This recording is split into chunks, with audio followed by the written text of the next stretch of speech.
የሩሲያ ኃይሎችና የሰሜን አትላንቲክ የጦር ጥምረት ወደ ውጥረት ውስጥ የሚገቡ ከሆነ የመጀመሪያው የጥይት ድምጽ የሚሰማው እዚህ አካባቢ ነው። ያለ ኔቶ ስምምነት ደግሞ ሊቱዋኒያም ምንም አይነት ጥይት ወደ ሩሲያ ድንበር ልትተኩስ የምትችል አይመስለኝም። ሩሲያ ኔቶ ውስጥ መግባት አትችሉም የምትለው ከስጋቱ አንጻር ሊሆን ይችላል። ሳርማት አንደኛ የማስፈራሪያ አይደለም። ሳርማት የእውነተኛ መሳሪያ ነው። ፕሬዚዳንት ቭላዲሚር ፑቲን ያሉበት መከራ ይታወቃል። ምዕራቡን ዓለም በሙሉ እየተፋለሙ ያሉ ሰው ናቸው። የቻይናው ፕሬዚዳንት ንግግር ሲያደርጉ ምንድን ነው ያሉት? ከእንግዲህ ይሄ ሞኖፖላር የምንለው አንድ ዓለም መሪ የምንለው አብቅቷል ነው ያሉት። አሜሪካ ከዓለም ጋር የተጣላችበት መንፈስ የፈጠሩት ትራምፕ ናቸው። አሜሪካን የምታራምደው በአሁን ሰዓት ፖለቲካ አውሮፓን የሚጠቅም እንዳልሆነ አውሮፓውያኖቹ ተረድተዋል።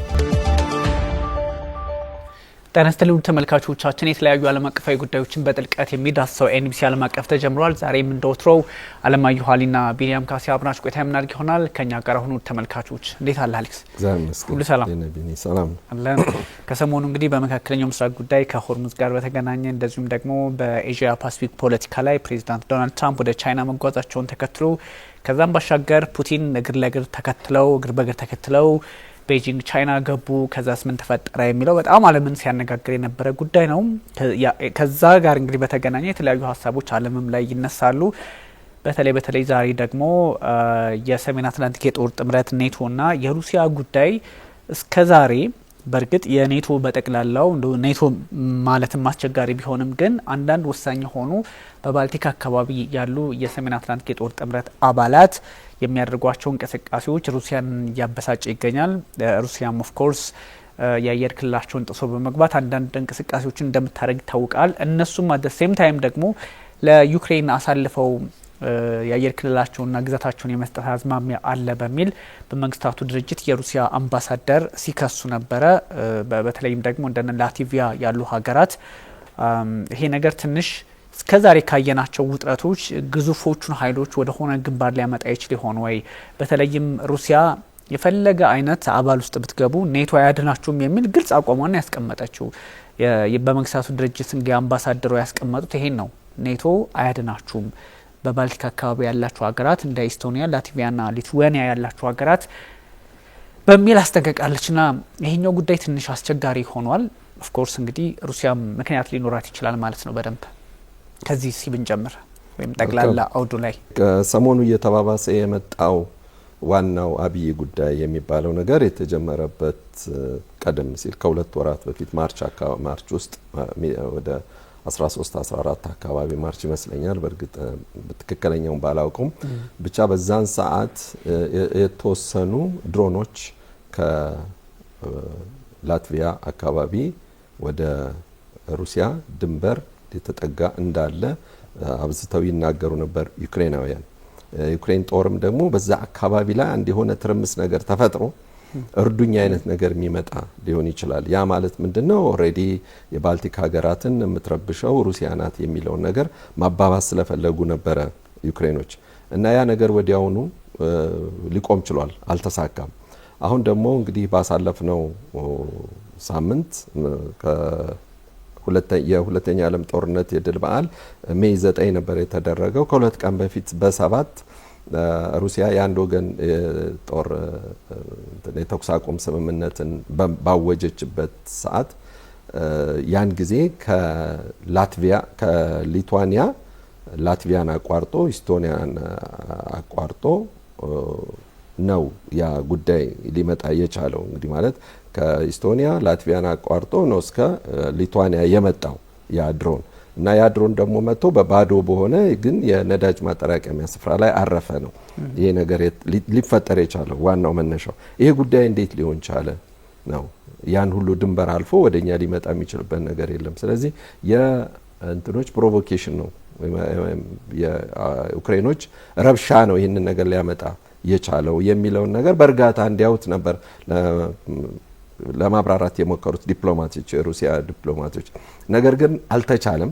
ነገሩን እያባባሱት መጡ። ምክንያቱም በአሁን ሰዓት ዜሌንስኪ ከፍተኛ ውጥረት አለበት። ረዳቶቹ በሙስና ወንጀል እየተከሰሱ ነው። የቤተሰብ ችግር አለባቸው። በጣም ብዙ የተወሳሰበ ነገር ስላለ ያንንም መሸፈኛም ሊመስል ይችላል እና ወደዚህ ጉዳይ የኔቶ አባል ሀገራትንም ደግሞ ወደ ጦርነቱ የመሳብም ጉዳይ ሊሆን ይችላል። በዚህ ሰዓት ላይ ሴንሲቲቭ የሚሆኑት ደግሞ እነ ፖላንድ፣ ቤላሩስ እና ጀርመን ናቸው። ይህ ጉዳይ ላይ ያገባናል ሊሉ የሚችሉትና ጥቃቱ ወደኛም ሊሰነዘር ይችላል ብለው የሚሉት ማለት ነው። ያም ነው አሁንም የኒውክሊየር ጦርነትን ዝግጁነት ለማሳካት ለማስተካከል ሲባል የኒውክሊየር ስትራቴጂክ የጦር ልምምድ የተጀመረው። ያም የሆነው ደግሞ በቤላሩስና በሩሲያ መንግስታት መካከል ሆኖ ማለት ነው። ለጥቂት ደቂቃዎች ናቸው።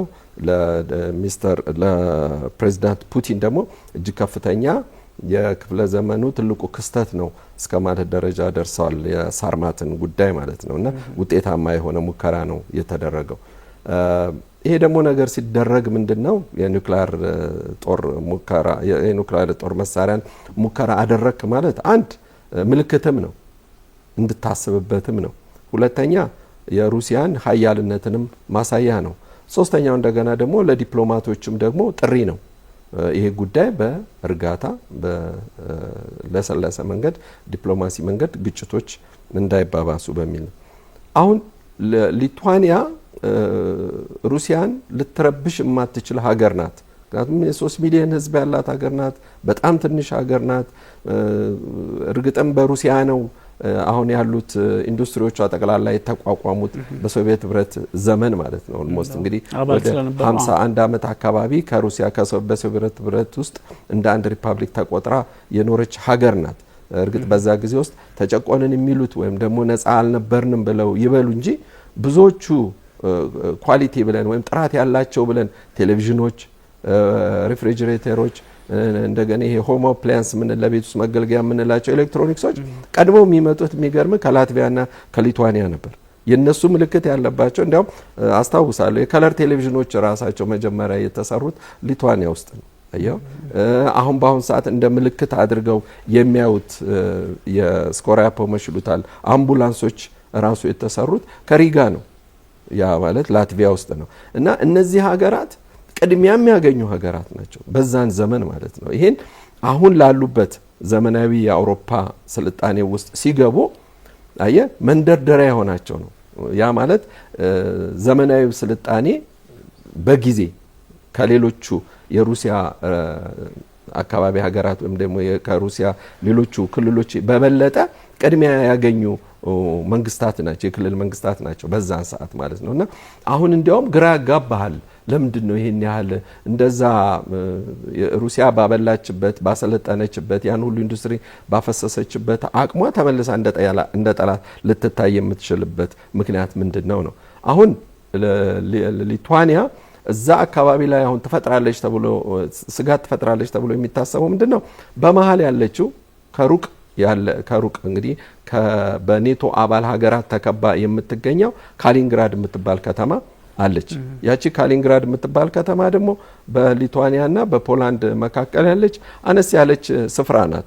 እንግዲህ ቀደም ሲል የምስራቅ ፕሩሲያ ተብሎ የሚባለው ከሁለተኛው ዓለም ጦርነት በፊት የኢስተርን ፕሩሲያ የምትባል ስፍራ ነች። በነገር ላይ ካሊንግራድ የኢማኑኤል ካንት የሚባለው የጀርመኑ ፈላስፋ የትውልድ ስፍራ ነች እና በ1943 ዓመተ ምህረት ጀምሮ ጆሴፍ ስታሊን አሌክስ ጥሩ ነው ማፑ ላይ በደንብ ኤክስፕሌን ማድረግም ስለሚቻል እዚህ ላይ እንግዲህ ስዋልኪ እሷን መጣባ ስለ ካሊኒንግራድ አሁን ካሊንግራድ ምንድነው ስትራቴጂክ ቦታ ልትሆን የቻለችበት ዋናው ምክንያት ምንድነው? ጆሴፍ ስታሊን የሁለተኛው ዓለም ጦርነት ጊዜ ገና በ1943 ዓመተ ምህረት ላይ ይመስለኛል የቴህራን ውይይት ወይም ደግሞ ኮንፈረንስ የሚባል ነገር ነበር። በዛን ጊዜ የተነሳ ነበር ግን የ1945 ላይ የጀርመን መንግስት ወይም ደግሞ የፋሺስት ድል በተደረገ ጊዜ እና ሩሲያ ድል ባደረገችበት ዘመን ያኔ ለኮምፐንሴሽን ለካሳም ጀርመንም ራሷ ላደረሰችው ጉዳት በሚል እንደ ካሳ ጀርመኖች ኪዮንግስበርግ ይሏታል ካሊንግራድ ብለው ሰየሟት።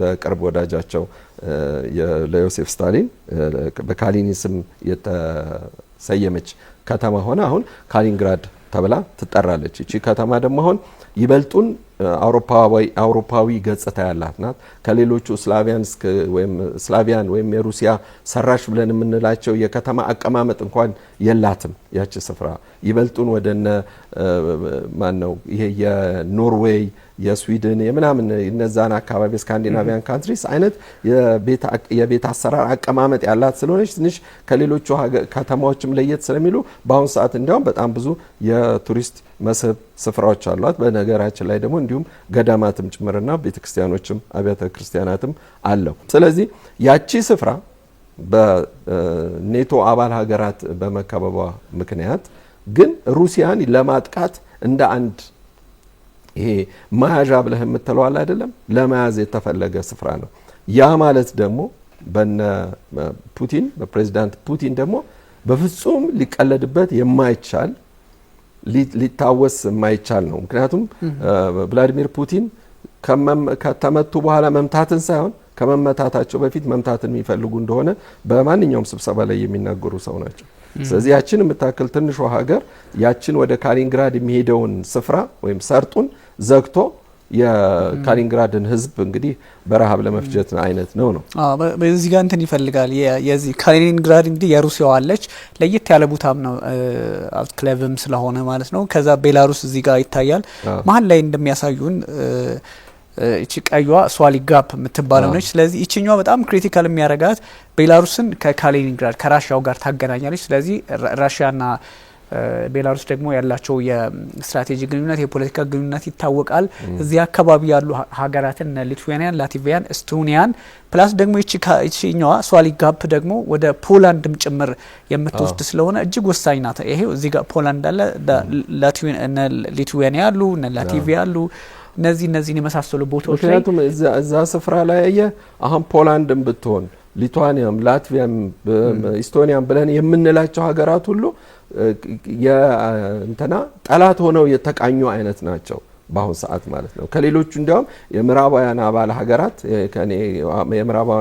የምዕራብ አውሮፓውያን አባል ሀገራት በበለጠ ወይም በተለየ ሁኔታ ከፍተኛ ጥላቻን ነው የሚያሳዩት እና ሩሶፎቢክ የሆነ አመለካከታቸውን በደንብ የሚያስፋፉበት ስፍራ ነው እና እዛም ስፍራ ላይ ደግሞ በጣም ብዙ ሩሲያውያን እዛ ከተማ ውስጥ ይኖራሉ። ላትቪያም፣ ሊቱዌኒያም፣ ኢስቶኒያም ውስጥ ይኖራሉ። እነዚህ ላይ ስንመለከታቸው አሁን እንግዲህ የነዚህ ሀገራት ሶስቱ ሀገራት በተለይም እነ ላትቪያ የመሳሰሉ ሀገራት ለሰሜን አትላንቲክ የጦር ጥምረት እነሱም አባል እስከሆኑ ድረስ በተለይም ደግሞ ለዩክሬን የድሮን ጥቃት መሰንዘሪያ ቦታ የመስጠት ወይም ደግሞ ሴንተር ለመክፈትና ለተለያዩ እንቅስቃሴዎች በር እየከፈቱ ነውና ይሄኛውን ተከትሎ ደግሞ ሩሲያም አንዳንድ እንቅስቃሴዎችን ጀምራለች። በዚህ አካባቢ ጥቃት የሚሰነዘር ከሆነ እንደሚፈራው እዚሁ ካሊኒንግራድ ላይ ሊነሳ ይችላል ነው። ካሊኒንግራድ ላይ ደግሞ ጥቃቶች ከተሰነዘሩ የሩሲያ ወጣ ብላ ያለች ግዛት እንደሆነች ትታወቃለች። በዛ ላይ ቅድም ያነሳናት ይችኛዋ በቢጫ ጽሁፍ ያለችው ስዋሊክ ጋፕ የምትባለው ካሊኒንግራድን ያው ሩሲያ ማለት ነው ከቤላሩስ ጋር ከማገናኘቷን ባሻገር እነዚህ ቀጥታ ከፖላንድና ከመሰል አገራት በተለይ ከፖላንድ እነዚህ በጠቅላላው ባልቲክ አይደል ለሚባሉት የባልቲክ ሀገራት እነ ላትቪያ፣ ኢስቶኒያና ሊቱዌኒያ ባልቲኮቹን በግልጽ ውጥረት ውስጥ የሚያስገባ ነው። በዛ ላይ የሩሲያ ፖለቲከኞችም እዚህ ቦታ ላይ ትልቅ ቤዛ አላቸው፣ ባህር ሰርጓጆችም አሏቸውና ከዛ አንጻር ወደ አደገኛ እርምጃ እንዲያውም ሁለቱ ሀገራት ወይም ደግሞ የሩሲያ ኃይሎችና የሰሜን አትላንቲክ የጦር ጥምረት ወደ ውጥረት ውስጥ የሚገቡ ከሆነ የመጀመሪያው የጥይት ድምጽ የሚሰማው እዚህ አካባቢ ነው፣ ባልቲክ አካባቢ ተብሎ ይወሰዳል። ምክንያቱም ባልቲክ አንደኛ ቅድም ያነሳናቸው ክሪቲካል ቦታዎች እንደ ክር የሚያያዙባቸው ቦታዎች ያን ቆርጦ ለምሳሌ ስዋሊ ጋፕን አሁን ብቆርጣት ራሽያን ከቤላሩስም የመቁረጥ እድል አለ ማለት ነው። ራሽያና ቤላሩስ ደግሞ አንድ ላይ ኮኔክት ሲያደርጉ በዚህ ቦታ በስዋሊክ ጋፕ እና በካሊኒንግራድ ባለው የኔቶ አባላትን ቆርጦ ለማስቀረት ከፖላንድ ወደ ሊቱዌኒያ፣ ላትቪያ ምናምን የመሳሰሉትን ቦታዎች ወደዛ ሄደ እንዳታጠቃ የማድረግ ነውና ጉሮሮ እንደመዝጋት ወይም ደግሞ ልክ ሆርሙዝ ሰርጥ ሲባል እንደነበረው በራሽያ አስተንፋስና በሰሜን አትላንቲክ የጦር ጥምረት መካከል ያለው የፖለቲካ ሁኔታዎች እዛ ላይ ልክ ቅድም እንዳልኩ የሆርሙዝ ሰርጥ ጉዳይ ተቋረጠ ተብሎ ዓለም ጫና ውስጥ እንደገባችሁ አይነት የሁለቱን ኃይሎች በወሳኝነት የሚያቋርጥ ስለሆነ ነው ማፑ ላይም ትኩረት ማድረግ ያስፈልገውና የኢስተርን ፍላንኩ ትንሽ አሁን የኔቶ ትንሽ ችግር ውስጥ ነው።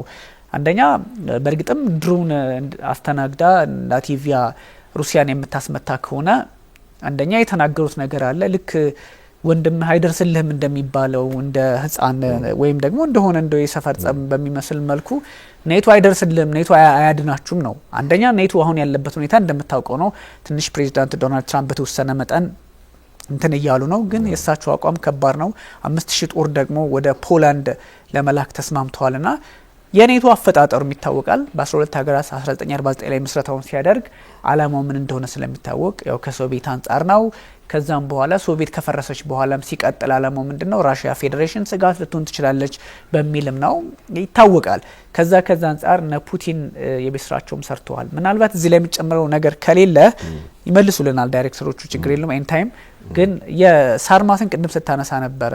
ሳርማት ምዕራቡ ዓለም ባለፈውን በተወሰነ አስተነዋል ሰይጣን 2 እያሉ ነው የሚጠሩት። ያው ዲቫስቴትል ነው ተብሎ ስለሚወሰድ ነው። ኦፍ ኮርስ ተሞክሯል ሳርማትና ስለሱ የጦር መሳሪያና አሁን ስላለው የሩሲያና የቤላሩስ የጦር ልምምድም በተወሰነ መጠን ብናወራበት። እንግዲህ ሳርማት የሚባለው ሚሳኤል ወይም ሮኬት ዛሬ የተሰራ አይደለም። በአይነቱም ለየት ተደርጎ ግን በሶቪየት ህብረት ዘመን የሮኬት ሳይንቲስቶች የጀመሩት ነው። ከዛ ቤዝ ተነስተው ግን እጅግ በጣም በርካታ አመታት ማለት ወደ 22 አመታት ነው የተጠናው ይህ ሮኬት ሚሳኤል እና ይሄ ሚሳኤል ሳርማት ከመተኮሱም በፊት ሙከራ ከመደረጉም በፊት ስለ ሳርማት በጣም በርካታ የሆኑ ይሄ የማዘዣ ስፍራው ነው። በአንድ ክፍል ሆነው ነው የሚያዙት ነው። እንደምታያቸው ደግሞ ብዙዎቹ ወጣቶች ናቸው እንደዚህ አይነት ኃላፊነት የሚሰጣቸውና ከሻለቃ ሻለቃ ናቸው። አሁን የክፍሉ አዛዥ መሆናቸው ነው። እንግዲህ ገና ወጣት ናቸው። የሮኬት ክፍሉ ነው ከኮስሚክ ከስፔስ ኃይል ጋር አብሮ ተጣምሮ የሚሰራና እዚህ ላይ የሚመደቡት ልጆች ብዙዎቹ ወታደሮች በነገር ላይ የፊዚክስና የማቴማቲክስ ችሎታቸው እጅግ በጣም ከፍተኛ ሲሆን ነው እዚህ መሳት የሚባል ነገር የለም እና ሳርማት እጅግ በጣም ግዙፍና ኃይለኛነቱ ምንድነው እስካሁን ድረስ አናሎግ የሆነ ወይም ደግሞ ተመሳሳይ የሆነ የሱን ነገር ሊደረስበት የማይችል እንደሆነ ነው በኩራት እንትና ፑቲን የሚናገሩት እና ለዚህም ነው የክፍለ ዘመኑ ክስተት ነው እስከ ማለት የደረሱት እና ሳርማት አንደኛ የማስፈራሪያ አይደለም። ሳርማት የእውነተኛ መሳሪያ ነው። ከዚህ በፊት እንደምታስታውሰው አሬሽኒክ የሚባለው መጥቶ የእንግሊዞችን ቤዝ እንዴት አድርጎ እንዳደባየው የምታውቀው ነው። ይሄኛው ደግሞ አሁን የኒውክሊየር እንትን አረር ይዞ መጓዝ ይችላል፣ ብቻውንም ማውደምም ይችላል። ይሄ ነው አሁን ትልቁ እንትን የሚያደርገውና ኮንቬንሽናልም ኒውክሊየር እና አሁን እንግዲህ ይሄ አሁን ሳርማት እዚህ ስፍራ ላይ ታየ ማለት ለፖላንድ፣ ለላትቪያ፣ ለሊቱዋኒያ አሁን ሊቱዋኒያና ላትቪያ ስማቸው ስለሚመሳሰል ብዙ ጊዜ ሊምታታ ይችላልና ባልቲኮቹ ባልቲክ በመንላቸው ናቸው እንግዲህ ወደ ሩሲያ ይቀርባሉ የሚባሉት ማለት ነውና ለነዛ ሀገራት ይሄ ምልክት ነው፣ ማሳያ ነው። ሊጨከንባቸው አይችልም። ግን ካሊንግራድ ጫፏ ከተነካ በፍጹም የማይተኮስ መሳሪያ አይደለም፣ ይተኮሳል ነው። ምክንያቱም አንደኛ ካሊንግራድ ተነካች ወይም ተመታች ማለት እዛ ቦታ ላይ የሚከልላት የለም አይነት ነገር ነው። ምንም እንኳን የኔቪ ፍሊቱ እዛ ቢኖርም ወይም ደግሞ አንተ ቅድም እንዳልከው ሰርጓጅ ባህር ዘርጓጅ መርከቦችም ቢኖሩም ግን ከሩሲያ ግን የሚተኮሰው አሁን ይሄ ከየትኛው ስፍራ ሊተኮስ እንደሚችል አይታወቅም። ብዙ ጊዜ ከወደ ሴንትራል ወደ ሆኖ ሩሲያ አካባቢ ሆኖ ነው የሚተኮሰው። ስፍራ አይታወቅም። ከመሀል ጫካ ነው ተነስቶ ሊሄድ የሚችለው። በጣም በጥቂት ሰዎች ብቻ ነው ሊታዘዝ የሚችለው። ከትዕዛዙ እንዲያውም የሰማሁት ምንድነው በ5 ሰዎች ብቻ ነው ሊታዘዝ የሚችለው ይህ የጦር መሳሪያ እና ይሄንን ይመስላል። ከዛ በተረፈ ግን ውስጥ ያለውን ቴክኒካል ዲቴይሉ እስካሁን ድረስ ድብቅ ነው። ምዕራባውያንም ወይም ደግሞ ኔቶች ምናልባት በትንሹ ይስሩ እንኳን ቢባል ፕሮቶታይፑን ቢያንስ 10 ዓመት ነው የሚፈጅባቸው ቭላዲሚር ፑቲን ደጋግመው ተናግረዋል።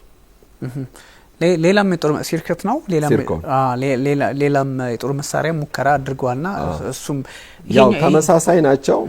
እንዴት ነው አንደኛ በክብደት ሁለተኛ ደግሞ የሚያጠቁበት ስፍራም እንደዚሁ ኤሪያው ይወስነዋል። ለምን ፐርፐዝ እንጠቀምበታለን ነው አየ ተቀጣጣይነትም ያለ አሁን ቀደም ያየነው ፊልም እና አሁን ያየነው ፊልም ቶታሊ የተለየ ነው። ያው እንደምታየው ሁሉ ነገሩ በካልኩሌሽን ነው፣ በኮምፒውተር ብቻ አይደለም። እንግዲህ እስካሁን ድረስ የአናሎግ ትምህርት ራሻ ውስጥ እስካሁን ድረስ አልተተውም ለኮምፒውተር ተብሎ። ይሄ አሁን ብዙን ጊዜ ኔቪዎች የሚጠቀሙበት ነው። እንደምታየው ትራይኦክተሪ ነው። ከየት ተነስቶ የት ጋር ሊደርስ ይችላል የሚለውን ነገር ሻርፕ በሆነ በሴኮንዶች ውስጥ ነው፣ በ15 እና በ18 ሴኮንዶች ውስጥ ነው ጥቃትን ሊያደርስ የሚችለው። እና ሞር ወደ ዲጂታሉም አሉበት ወደ አናሎጉም አሉበትና እጅግ በጣም ስኬታማ የሆነ ሙከራ እንደተደረገ ነው የሚያሳየውና ቅድም እንዳልኩህ ልብ ላለው ልብ ይበላ አይነት ነገር ነውና ከእንግዲህ በኋላ ምንም አይነት ርህራሄ አይኖርም ወደ ካሊኒንግራድ የሚተኮስ ጥይት ካለ። ስለዚህ እርግጠኛ ነኝ ሊቱዋኒያዎች ሆም ብለው ተባብረው አይደለም ያንን እንትን ወደዛ ወደ ካሊኒንግራድ ሊሄድ የቻሉት እና አዚፍ ጀስት ላይክ ይሄ እንደ ብለፊንግ እንዳለ እንደማለት ወይም ደግሞ ጉራ እንደመንዛት አይነት ነገር ነው። ታስታውስ እንደሆነ እኮ ያኔ የአንድ ወገን የተኩስ አቁም ስምምነትን ሩሲያ ባወጀችበት ጊዜ እኮ የሊቱዋኒያ ጠቅላይ ሚኒስትር ናቸው እኮ አንድም የኤምባሲዎች የሰራተኞች ከኪቭ መውጣት የለባቸውም አይወጡም ብለው ጭራሽ አምባሳደሯን ጠርታ ሁሉ አነጋግራለች። የሩሲያን አምባሳደር ማለት ነው። እንግዲህ ያቺ ትንሽ ሀገር በመቶ ምናምን ሚሊዮን ህዝብ ጥላ ስር ሆና ትተዳደር የነበረች ሀገር ዛሬ እንደገና ሽቅቦና ሩሲያን ለመሞገት ስትሞክር ይህ ምልክት ታየ። ይህ ማለት ደግሞ ለምዕራባውያንም ደግሞ የራሱ ትልቅ ምልክት ነው። አሁንም ደግሞ ተመልሳ ደግሞ ይህ እንኳን ባይተኮስባት ሌሎች የጦር መሳሪያዎች ሊተኮሱ ይችላሉ። እርግጠኛ ነኝ ኔቶም ውስጥ እንደዛው ደግሞ ያለ ኔቶ ስምምነት ደግሞ ሊቱዋኒያም ምንም አይነት ጥይት ወደ ሩሲያ ድንበር ልትተኩስ የምትችል አይመስለኝም። ይተኩሳሉ እኮ አይሆንም፣ እንደዛም ያረጋሉ ተብሎ አይታሰብም። ግን የዩክሬን እንደውም የላቲቪያው የውጭ ጉዳይ ሚኒስትር አንድ ሀሳብ ሲሰጡ ነበረ። እኛ ተጠይቀን ነበረ ከዚህ በፊት ግን ዲፕሎማቲካሊ ቀርቦልን ነበረ ሀሳብ፣ እኛ ግን አልተቀበልንም። እንደውም ይሄ ትሩ ፊክሽን ነው የሩሲያ እያቀረበች ያለችው ትሩ ፊክሽን፣ በቃ የተረጋገጠ ልብ ወለድ አይነት ነገር ነው ብለዋል። እንግዲህ በሁለቱም በኩል ያለው መካሰስ አለ። ግን በሁለቱም በኩል ደግሞ መካሰሱ ይሄ ያ ልክ ነው ይሄኛው ተጥሷል የሚለው እንዳለ ሆኖ ግን ሩሲያም ስጋት አለባት። አንዳንድ እንቅስቃሴዎች አሉ የሪዳይሬክት ይደረጉባታል ድሮኖች ምናምን ከነዚህ ከነላቲቪያ አካባቢ። በዛ ላይ ደግሞ አንዳንድ እንቅስቃሴዎች አሉ ተመልክቻለሁ፣ አረጋግጫለሁ። እንዳልከው ነው ቁጥራቸውም እና ሊቱዋኒያን የመሳሰሉ ሀገራት 2.83 ሚሊዮን ምናምን ናቸው። እነዛ ላይ ያለውን የፖለቲካ ሂደት ማናው ኤፍኤስቢ የሚባለው እንደው ቀለል አድርጎ ላይ መለከተው ይችላል ወይም ደግሞ በቀላሉ ማኑፕሌትም የሚያደርገው አይነት ነገር ነው። ግን ይህ ሲባል ዲፕሎማቲካሊ ቀላል ጫና አይፈጥሩም። አንደኛ የኔቶ አባላት ናቸው በአብዛኛው። ከዛም ደግሞ ከምዕራቡ ዓለም ጋር በጣም ስትሮንግ ሆነው ወይም ደግሞ ጠንካራ በሚባል ደረጃ ላይ ቦንድ ፈጥረው የሚሰሩ ሀገራት ናቸው። በዛ ላይ ስትራቴጂክ ነው። ባልቲክ እንደምታውቀው መርከቦች ይንቀሳቀሱበታል። በዓለማችን ላይ ቁልፍ የተባሉ ኬብሎች ወይም ደግሞ ለኢንተርኔትም ለምንም የምንጠቀምባቸው አብዛኞቹ ኬብሎች የውሃ ውስጥ መሰረተ ልማቶች በዛም ያልፋሉ። ስትራቴጂክነቱ በብዙ ነው። ያ ባህር ማይረጋም ነው፣ በረዶ ማይዝም። እሱም አለ። በዛ ላይ በቃ እንደውም እኮ የኔቶ ኦሽን መባል ተጀምሮ ነበር እኮ የኔቶ ኦሽን። ምክንያቱም ኔቶዎች ሰፉ እዛ አካባቢ ሁሉም የኔቶ አባል ሆኗል። ሎጂስቲክ ነው ሀብ እየሆነ በብዙ ነገር ሴንተር እየሆነ በመምጣቱ አስቸጋሪ ነገሮች እንዳሉት ይገመታል። ግን በጣም ጦርነት ውስጥ ይገባሉ የሚል እንትን የለኝም፣ እንደው ስጋቱም የለኝም። ግን ደግሞ ሩሲያን በዚህ ልክ ጥቃቱን ሊሰነዘርባት የሚችል መስሎ ከታያት ወይም ደግሞ አላቅም በእነዚህ ሶስት ሀገራት ላይ የተለየ የፖለቲካ ኢንትረስት ከሌሎቹ የተለየ ሊኖራት ይችላል ብዬ አላስብም። እንደውም ዩክሬን ጋር ነው ችግሩ ሊኖር የሚችለው። በአጋጣሚነት ሶስቱም ሀገራት የኔቶ አባል ከመሆናቸውም ውጪ ሶስቱም ሀገራት ከራሽያ ጋር ድንበር የሚጋሩ ናቸው። እነዚህ የባልቲኮቹ እነ ሊቱዌኒያ፣ ላትቪያ ና ኤስቶኒያ የሚባሉ ሀገራትና ኔቶ ውስጥ ላይ ያለው መከፋፈል እነ ትራምፕ ጥያቄ እያነሱ ባሉበት ሰዓት አንዳንድ ሁኔታዎች አስቸጋሪ ነው። በተለይም ደግሞ የፔትር ፓቭል የሚባሉት የቼክ ሪፐብሊኩ ፕሬዚደንት ኔቶ እንትን ማለት አለበት፣ ጥርሱን ማሳየት አለበት፣ ኔቶ ሾው ዘ ፌዝ ለራሽያ የሚል ሀሳብ ሲሰጡ ነበርና ያው እንግዲህ በደንብ አቅሙን ማሳየት ነው። ሌላ ምንም ኢዲዮማቲክ ኤክስፕሬሽን የለውም። ይሄን የተናገሩት አንተ ያልከው ትክክል ነው። አንደኛ ቼክ ከሩሲያ ጋር እንዲህ አይነት እሰጥ አገባ የተጀመረው እንግዲህ ገና በ1964 አካባቢ ላይ ይመስለኛል ከራሽያ ጋር ያለው ወረራ የሚበሉት ወይም ደግሞ ተጨቆነናል ብና የሚባለው ክርክር የመጣው ከዛ በኋላ ደግሞ በተለያየ በኪነ ጥበብ ዙሪያ በስዕል በሙዚቃ እየተባለ ነገሮች እየተለሳለሱ ቆይተዋል። አሁን ግን ቼክ በቃ የሆነ ቁጥር አንድ ጠላት ለመሆን የተዘጋጀች ነው የምትመስለው። ከሩሲያ በተቃራኒ በቃ አጌንስት ራሽያ መቆም ነው የምትፈልገውና በግልጽ ነው ዝግጁ ነን ለጦርነት ዝግጁ ነን ብለዋል። እነ ላትቪያ ወደ 600 ምናምን የሆኑ 600 የሚደርሱ የኮንክሪት የሆኑ ምሽጎችን ሰርተው ጨርሰዋል። ሊቱዋኒያ የመንገድ ማለፊያ የነበረውን ድንበር ላይ የነበሩትን ሁሉ መኪና የሚያሳልፉ መንገዶችን ሁሉ በፈንጂ አጥረዋለች። በላይ በኩል ፊንላንድን ስታይ 900 ምናምን ሺህ ወታደሮችን ሞቢላይዝ ለማድረግ ዝግጁ ነን ብለዋል። ጀርመኖችም እንደዛው። ፖላንድ ለምሳሌ ድሮ ሰራ የነበረ ወይም ደግሞ ድሮ ታቀደ የነበረ ወይም ደግሞ የጦር በጀት የመከላከያ በጀቷ የምትለው አሁን ከነፍስ ወከፍ ገቢዋ 4% የሚሆነውን ለጦር መሳሪያ እያዋለች ነው። ያ ማለት ደግሞ አውሮፓውያኑ ከሚያደርጉት በጀት የበለጠ ነው ከዛች ትንሽ ሀገር እየሰራች ያለችው። ሌላው አይደለም የአብራምስ ታንክ እኮ መገጣጠሚያና እንትን ጋራዡን ኦሬዲ ፖላንድ ውስጥ እንዲሰሩ ፈቅደውላቸዋል።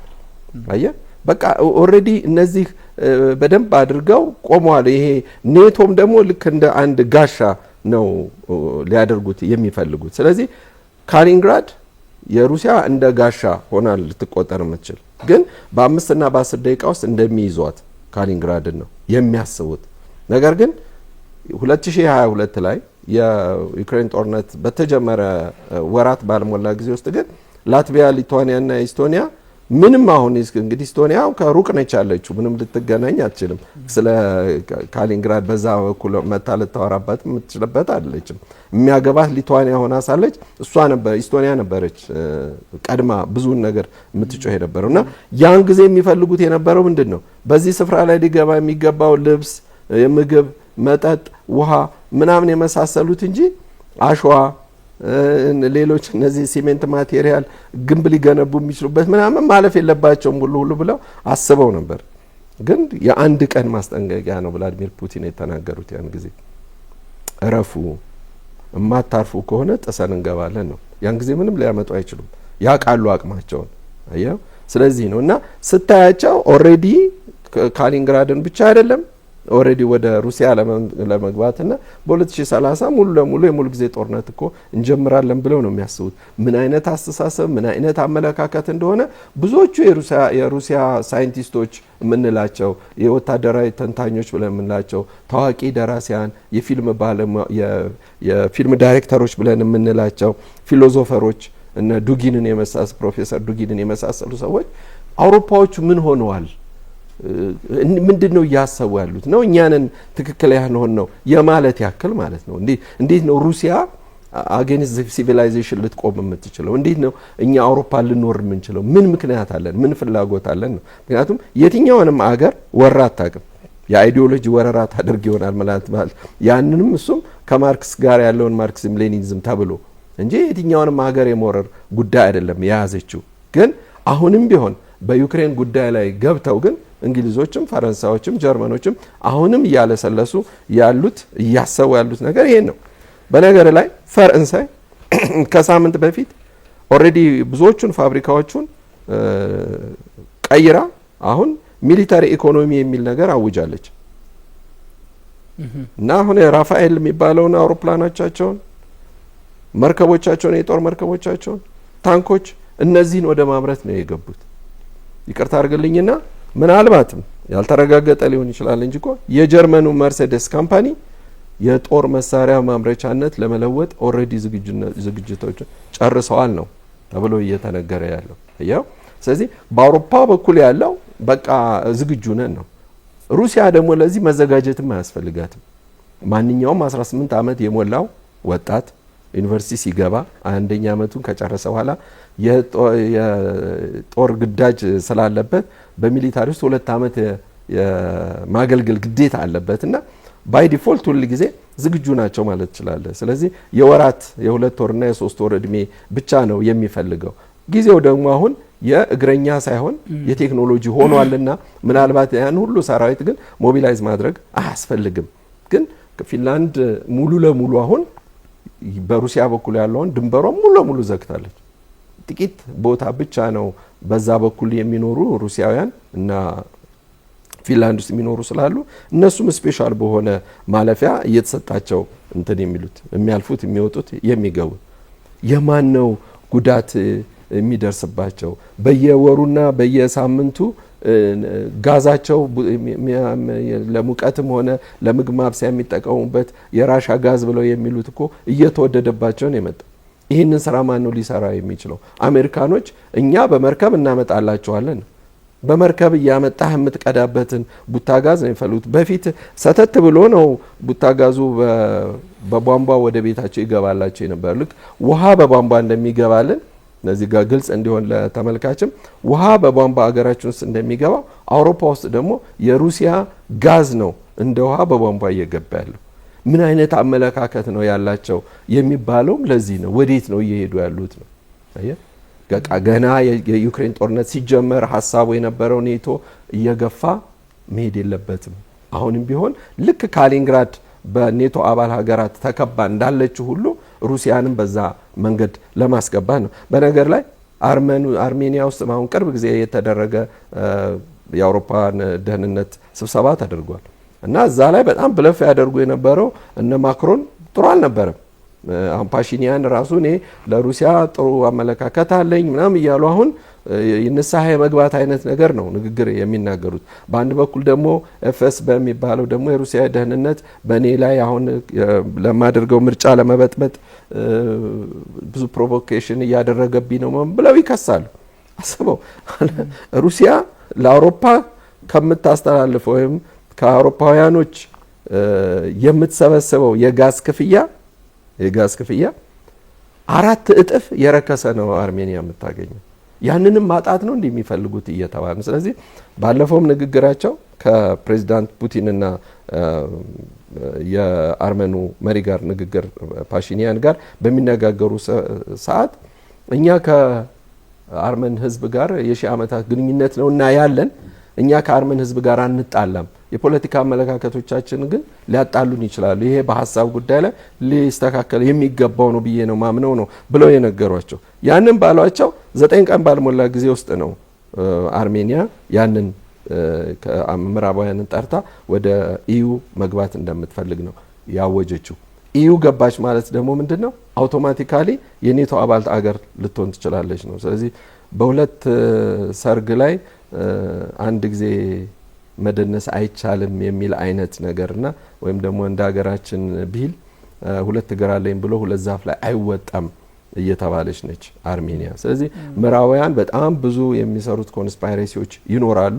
ግን አሁንም ቢሆን ህዝቡ ረጋ ብሎ ለህዝቡ ቢሰጡት ያንን የፖለቲካ ውሳኔ ዓለምም ሰላም ታገኛለች፣ አውሮፓም ሰላም ታገኛለች። ግን አለመስጋት ይችላሉ እንዴ አሌክስ? ስትመለከተው ብዙ ነገሮችን ሩሲያን ብትሆን በነ ዩክሬን ላይ ያደረገችው ብቻም ሳይሆን አንዳንድ የድሮን እንቅስቃሴዎች ሁሉንም እስከ ጀርመን ጫፍ ድረስ ስጋት የከተቱ ነበሩ።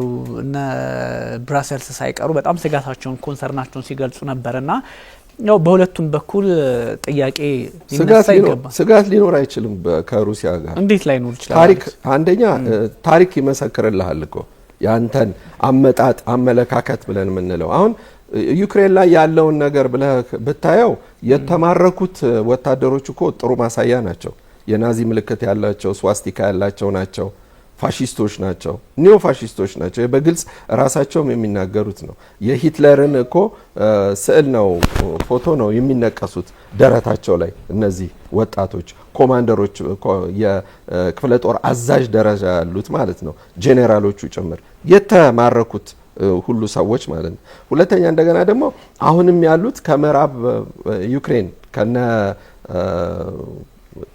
ሩቅ ካሉት ከዛካርፓቲያ ከሚባለው ምዕራብ ዩክሬን ብለን የምንለው ወደ ጀርመን ጥግ ያለው ቀደም ሲልም ደግሞ ለፋሺስቶች ባንዳ ሆነው ያገለግሉ የነበረው የነሱ የልጅ ልጆች ናቸው። አሁን ወደ ስልጣን መጥተው ይህን ሁሉ ትርምስ የሚያካሂዱት እንጂ ምስኪኑ የሆነው የዚህ የዩክሬን ሕዝብ የዚህ ጦርነት ሰለባ የሆነው አምኖበት ፈልጎትም አይደለም በአሁን ሰዓት። ሁለተኛ እንደገና ደግሞ የኔቶ እየተስፋፋ መምጣት ለራሻ ስጋት እንደሆነ ግልጽ ነው። አንድ ሮኬት ሊተኮስ የሚችለው ከ30 ደቂቃ በፊት ወይም ከ45 ደቂቃ በፊትና ከ7 ሰከንድ ከ15 ሰከንድ በፊት መሆኑ ልዩነት አለው አይደለም? ይህ ስጋትን ነው የምትቀንሰው። ስለዚህ እነዛ ስጋቶች ይጥፉልን አይሆንም ነው። 2014 ላይ እኮ ያደርጉ የነበረው ወዛ የነበሩ ወጣቶች በጣም ይሄ ናሽናሊስት ብለህ የምትላቸው በቃ እኔ ለሩሲያ ሞታለሁ የሚሉቸውን እኮ ልጆች እኮ ግራና ቀኝ እጆቻቸውን እኮ አስረው በመኪና በጣጥሰዋቸዋል። እጅግ በጣም ይሄ በሰው ልጅ ላይ ሊታይ የማይቻል ላይን።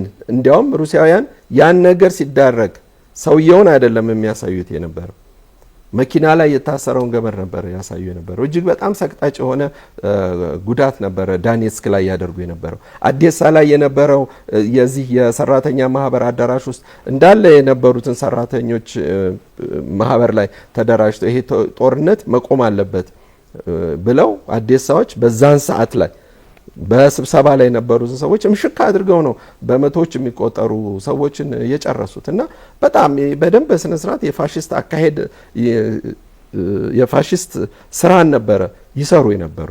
ስለዚህ እንዲያውም እኮ 7 አመት ሙሉ እንግዲህ 2022 ነው አይደል? 7 አመት ሙሉ ከ15 እንኳን ቢጀመር 7 አመት ሙሉ ሩሲያ ይሄን ያህል መታገሷ ለምንድን ነው ብለው ቭላዲሚር ፑቲንን በጣም ይወቅሳሉ። ግን ፑቲን ለሀገራቸው ሁሉና ለሀገራቸው አንድነት ቋሚ ሰው ስለሆኑና በሙስናም ስለማይታሙ ህዝባቸው በጣም ስለሚወዳቸው ብቻ ታገሷቸው እንጂ እንደ ሌሎቹ የቀድሞ አመራሮች ቢሆኑ በላያቸው ላይ በተነሱባቸው ነበር።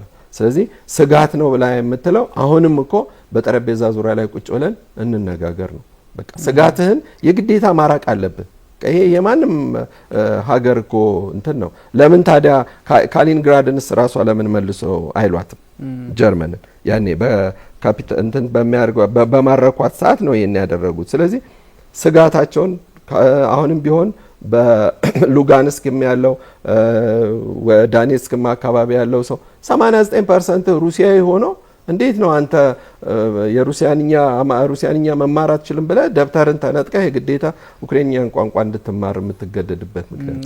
አሁን አሌክስ እዚህ ላይ ያው በብዙ ነገሮቹ እንግባባለን፣ ግን አስቸጋሪ ነው። ስምምነት እኮ አለ ቢኒ። ኦፍ ኮርስ አይ ነው ይሄ በተባበሩት መንግስታት እንግዲህ ስንት ስምምነት ተካሄዱ? ሚኒስክ ላይ ነበር፣ ኢስታንቡል ላይ ነበር አይደለም? የሚኒስኩ ስምምነት ምንም ነገር የማያበላልጥ ነገር ነው። ትክክለኛ ነገር እኮ ነው። ለምን አትስማማም ብለው ነው ኤርዶጋን እኮ ለዜሌንስኪ የነገሩት። እንዲያውም ከፈለክ እኮ እኔ በነጻ ሰጣለሁ ብለው ያን ሁሉ ባይራክታር ድሮኖችን እኮ የሰጡት እኮ ለዜሌንስኪ በነጻ ነበር። የሚገርምህ እንደ ማግባቢያ መጠበቂያ አይነት ነገር ብለው እንጂ አጌንስት ራሻ ሆነው አይደለም ያንን ባይራክታር ድሮኖች ራሱ ለእንትና የሰጡት። ያ ነው። ወደ ስምምነቱ ለምን አትመጡም ነው እንትን አለው። ግን አሁን ለምሳሌ የኢትዮጵያ አፋሮች፣ ሶማሊያ እንዲሁም ሌሎች ትግራይም የተለያዩ ጎረቤቶቻችን ሀገራት ላይ አሉ።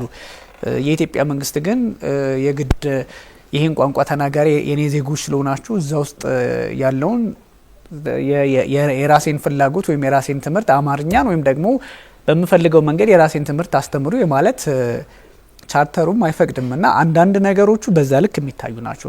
ምናልባትም አሁን እነዚህ በታሪካዊ ሂደት በነበረው ጊዜ ለዮሐንስ እዛ አካባቢ ያሉትም እነዚህ አራቱ ብዙ ጊዜ የምንጠራቸው የራሽያ እንደሆኑ ይታወቃል። ራሽያ እዛም ብቻ ላይም እንዳልቆመች እስከ ኬቭ ማዕከሉም እንደሆነ ይነገራል። ኬቭ እንደምታውቀው እነሱ ነገሮች ግምት ውስጥ ስታስገባ እሺ ታሪክ ምክንያት ሊሆን ይችላል። ፕላስ ደግሞ ስጋት አለ። እዛ አካባቢ ያሉ ሀገራት ወደ ሰሜን አትላንቲክ የጦር ጥምረት የሚቀላቀሉት ስጋት ነው። ስጋት የሚሆነው ለራሽያ ነው። ምክንያቱም አላማው ኔቶ ሲቋቋም ይታወቃል።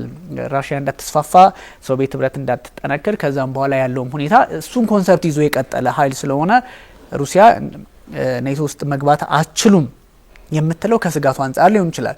ግን ደግሞ እንደ አንድ ሉዓላዊ ሀገር ስትሆን የፈለግከው ጥምረት ውስጥ መግባት ትችላለህ።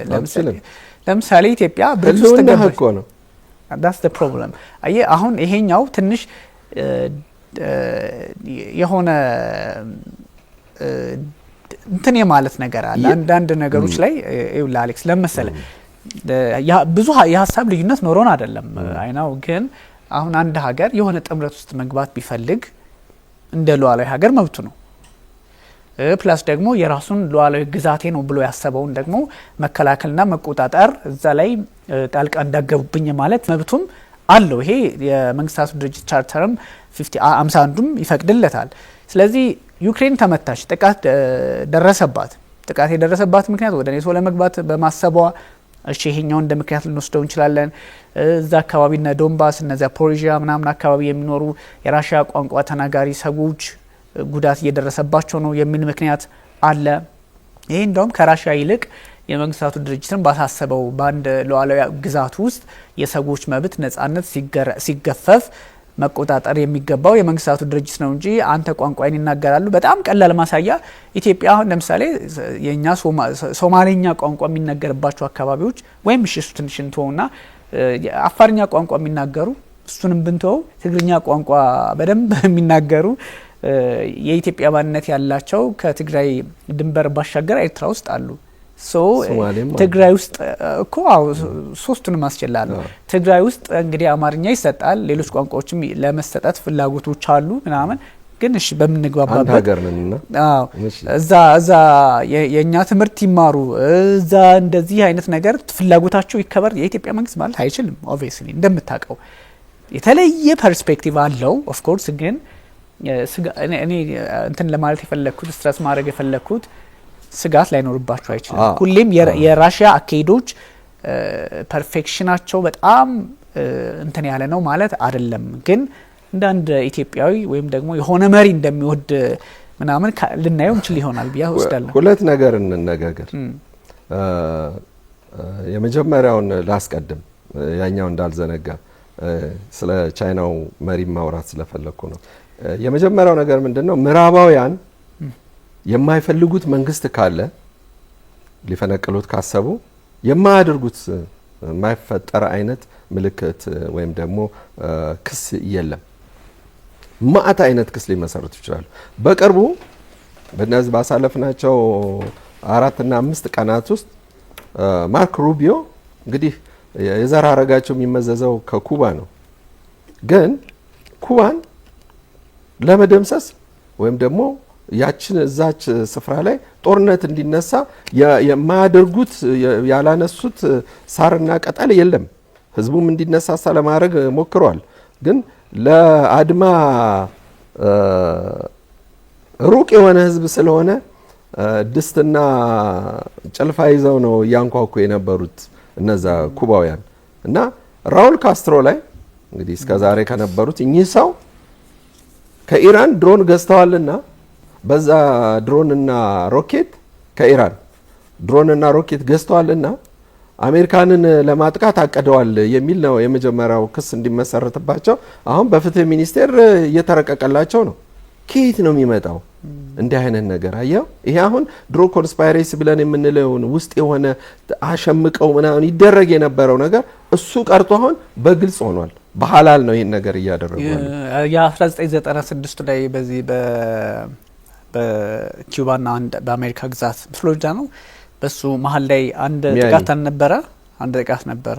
ፍሎሪዳ ሚያሚ በሱ ጥቃት ላይ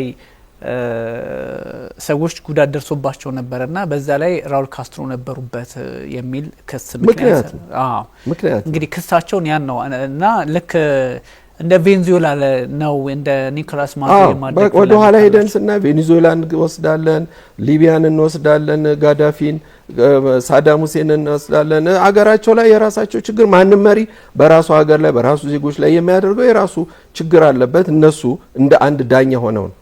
አሁን ወደ ምንድነው ልመጣልህ የፈለኩት የቻይናው ፕሬዝዳንት በባለፈው ከቭላዲሚር ፑቲን ጋር ባደረጉት ንግግር ላይ ሁለቱም ቀደም ሲል ሺ ናቸው ንግግር ያደረጉት። የቻይናው ፕሬዝዳንት ንግግር ሲያደርጉ ምንድነው ያሉት? ከእንግዲህ ይሄ ሞኖፖላር የምንለው አንድ ዓለም መሪ የምንለው አብቅቷል ነው ያሉት። ከእንግዲህ ይሄ የጃንግል የምንለው ሎው የጫካ ህግ የምንለው ቆሟል ነው ያሉት። ይሄን በድፍረት ነው የተናገሩት። ይሄ ከቭላዲሚር ፑቲን አፍ ይወጣል ብዬ ነው እንጂ የምጠብቀው ከዝምተኛው ከሺፒንግ ይወጣል ብዬ አላሰብኩኝም። አየ እና ብዙውን ነገር ስለ አንድ ሀገር ሉዓላዊነትና አንድነት መጠበቅ እንዳለበት ነው የተናገሩት። እንደገና ከሩሲያ ጋር ያላቸው ወዳጅነት፣ ወንድማማችነት፣ ድንበር ተጋሪነት የበለጠ እየጠነከረ ነው የሚሄደው። ያን ስንል ከሩሲያ የማይወስዱት ነገር የለም። በግል እስከማቀው ድረስ ሳይቤሪያ ላይ ታይቶ ተሰምቶ የማይታወቅ ያ ሁሉ የምታቀው በስዕል የምታየው ሁሉ የታይጋውን ሁሉ ደን እየጨፈጨፉት ለፈርኒቸር ስራ በደንብ አድርገው እያጋዙት ነው ቻይናዎች። በአንድም በኩል በጣም ብዙ የናቹራል ኮንሰርቬሽን ላይ ያሉ ሰዎች በእጅጉ እየከሰሱ ነው ያሉት። ግን በአንድ በኩል መጠቃቀሙ እስካለ ድረስ በአንድ በኩል ጉዳቱም አለ በሚል የመቻቻል ነገር ስላለባቸው ነው እና ከ40 በላይ ስምምነቶችን ነው ያደረጉት እና ይህ ነገር ባለበት ወይም ደግሞ መልቲፖላር ነው ያለው። አሁን አንድ ዓለም መሪ ሳይሆን ብዙ ናቸው። ወደፊት ዓለም የምትመራበት ሁኔታ ወይም እቅድ በእንዲህ አይነት መልኩ መሆን የለበትም የሚለውን ነገር አወጁ ብሎ ማለት የቻይናው መሪ እንግዲህ ድሮ የለሰለሰ አቋም የነበራቸው ሰው ዛሬ ጠንካራ አቋም ያውም ደግሞ ከሳቸው አንደበት ይወጣል ተብሎ የማይጠበቀውን ነው የተናገሩት እኚህ ሰው። ስለዚህ አሜሪካኖች በፈለጉት መንገድ ፎርሙሌት ማድረግ ይችላሉ። ትልቁን ስራ እየሰሩ ያሉት እንግሊዞችና ፈረንሳዮች ዩክሬን ውስጥ ይሄ ነው። ለምን አልገባንም ነው።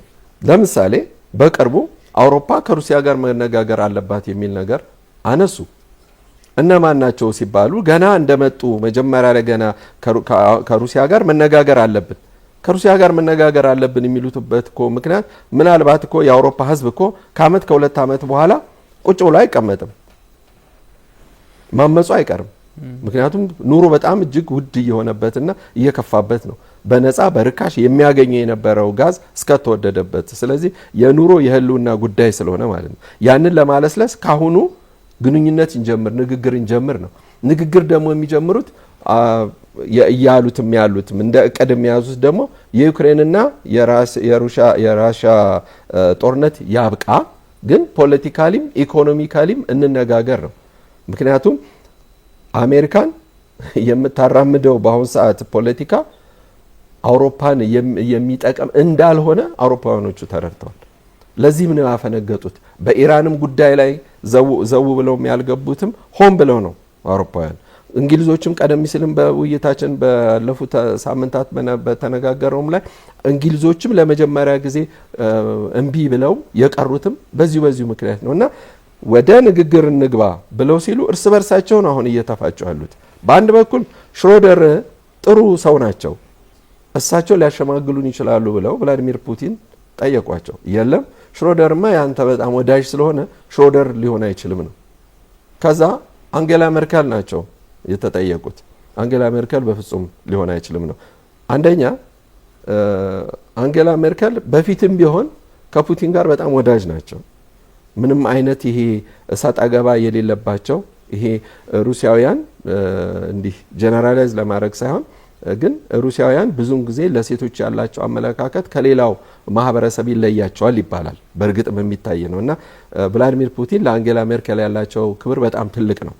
ኦኬ አዎ እንግዲህ ውሻው ያልተጠበቀ ነገር ነው። እኔ አስፈራሪቻት ከሆነ አንጌላን ይቅርታ ጠይቃታለሁ ነው ሁሉ ያሉት። ኢቭን ከዲፕሎማሲ ንግግር ውጪ አንቺ ብለው ነው ያንን የተናገሩና እሳቸው ውሻ እንደሚፈሩ ፈጽሞ ያቆም ብለዋል። ክሊኑስ ቫም ነው ያሉት እኮ ክሊኑስ ቫም ያኒዝና ለታባ ማለት እምልላችኋለሁ እኔ ይህንን አላውቅም ነበርና እጃቸውን እንዲያደረጉ ነው የሚመረ የተናገሩት። ኤኒዌይስ አሁንም ቢሆን አውሮፓ ከሩሲያ ጋር መነጋገሩ አይቀርም። የዩክሬንም ጦርነትም ያብቃም ቢባል እንደ ትንሽ ተኩስ ነገርም ቢኖር አያዋጣም። ምክንያቱም የዩክሬን ወጣቶች በአሁኑ ሰዓት ከአገር ለቀው በሚሊዮን የሚቆጠሩ ስደት ላይ ናቸው ያሉት። እንደ ቼኮስሎቫኪያ፣ ፖላንዶች፣ ሩማኒያ ሰልችቷቸዋል። የዩክሬን ወጣቶች ከተማቸውን እያመሱባቸው ስለሆነ ወደ ሀገራቸውን መልሷቸው ነው እያሉ ያሉት።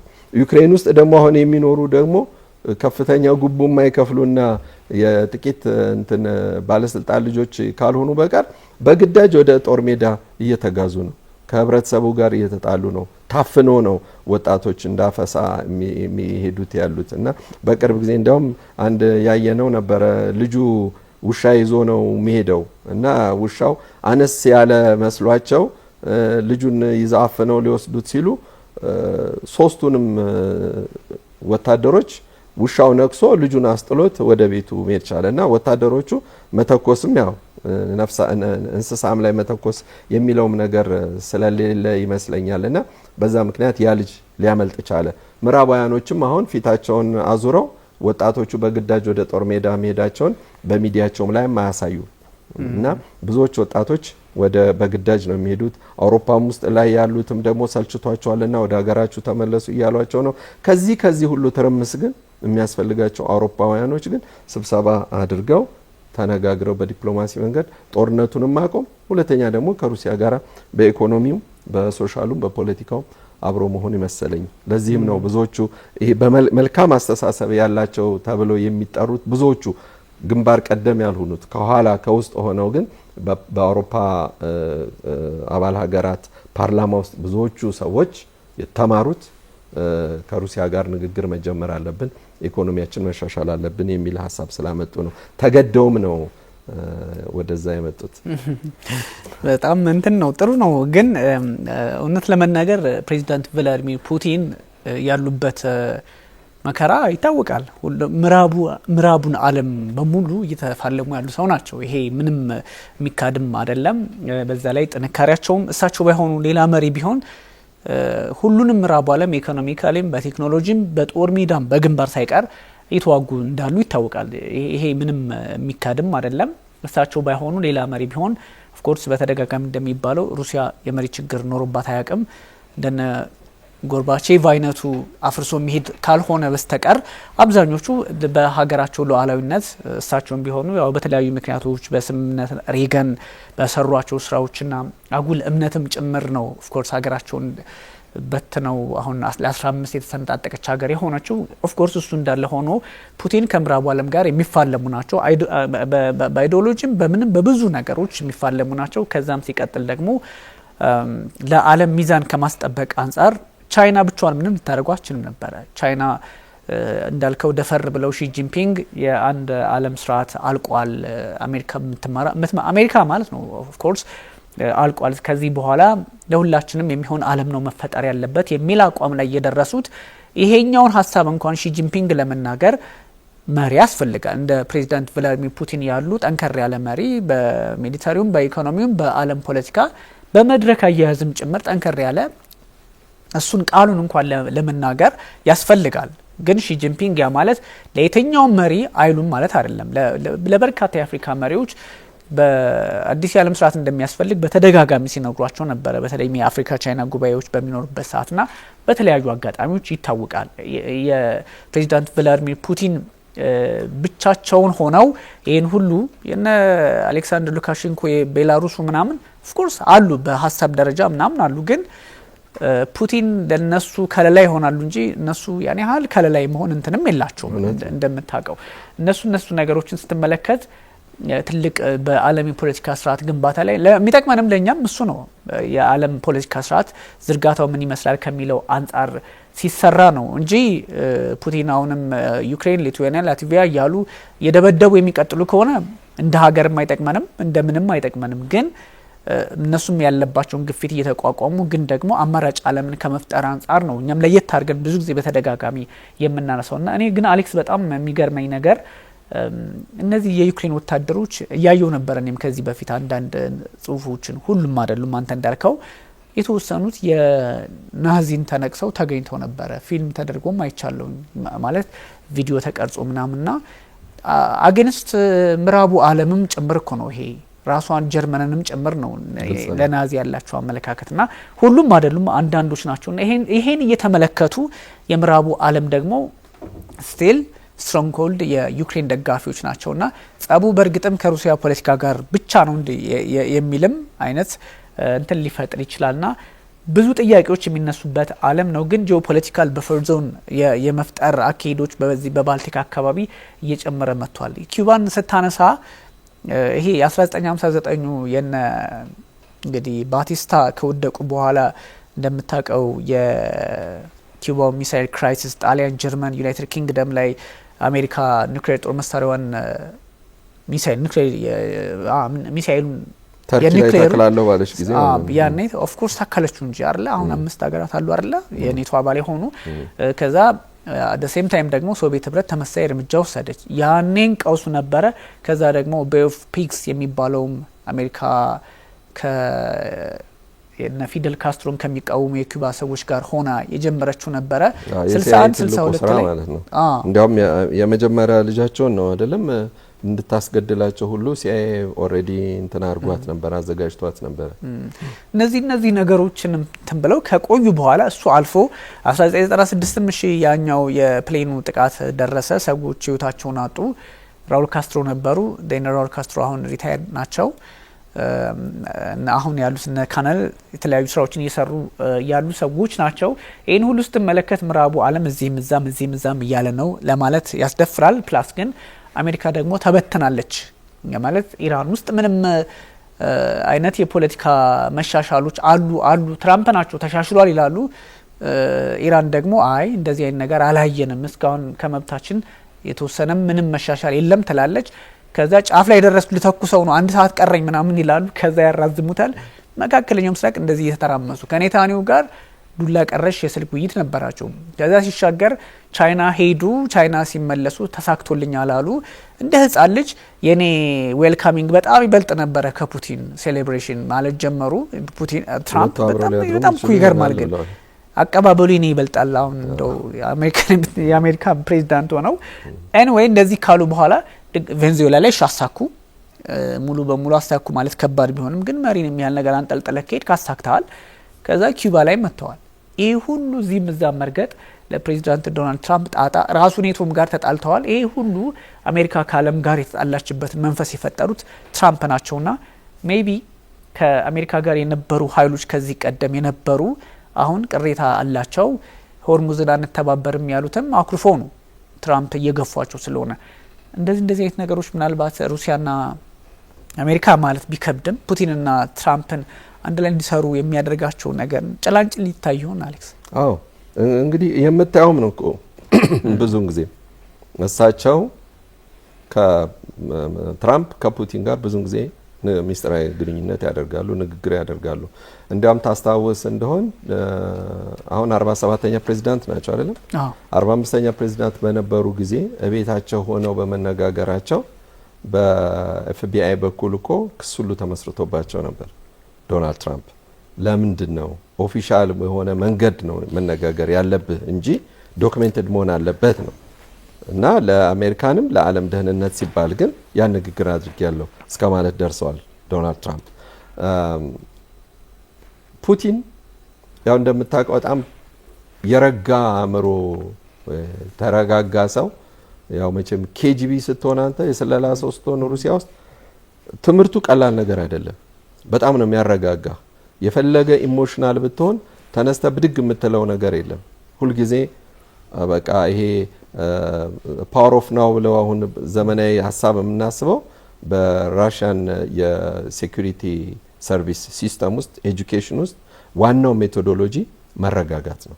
የትኛውንም የኤፍኤስቢ ማለት የደህንነት መረጃ ሰው አምጥታ ወደ አንድ ነገር ስታመጣ መንገድ ላይ ኢሞሽናል ሆኖ የሚያደርገው አንዳችም ነገር የለም። በቃ በእርጋታ የተጠና ነገር ነው። በቃ የፑቲንን ማነር ይዘው ነው እየተጓዙ ያሉት ማለት ይችላል። እና አሁንም እኮ ጦርነቱን እያካሄዱ ያሉት በእርጋታ ነው። ልክ እንደ አዋሽ እኮ ሲያጥለቀልቅ ቀስ እያለ ነው ዝም ብሎ የሚሄደው፣ መሬት እያራሰ ነው የሚሄደው እንጂ እንደ ጎርፍ አይመጣብህም። ልክ እንደዛ እንደማለት ናቸው አሁን እያደረጉ ያሉት። በቃ በየቀኑ 50 እና 100 ሜትር አይነት ነገር ነው መሬት እያስለቀቁ የመጡት። አሁን ያ ጥቃት በጣም ስለተሰነዘረባቸውም ጭምር ነው ኡክሬኖችም ያጸፋ ምላሽ እያሉ ደግሞ ብዙ ቦታ ላይ እንደዚሁ የሚያደርጉት። ስለዚህ ፑቲን በእርጋታ መጥተው ዞሮ ዞሮ ትራምፕን አሸንፈዋቸዋል ማለት ይቻላል። ትራምፕን ማሸነፍ ችለዋል ማለት ምንድነው? አንደኛ የቀድሞውን መሪን የአሜሪካኑ መሪ ጆ ባይደን ምንንም ሳያውቁት መፈረማቸውንም ራሱ እግዚአብሔር ይወቀው ነው የሚሉት ዶናልድ ትራምፕ ምንንም በማያውቁት መንገድ ዜሌንስኪን አንዳንዴ ይረሱታል፣ አንዳንዴ ያስታውሱታል።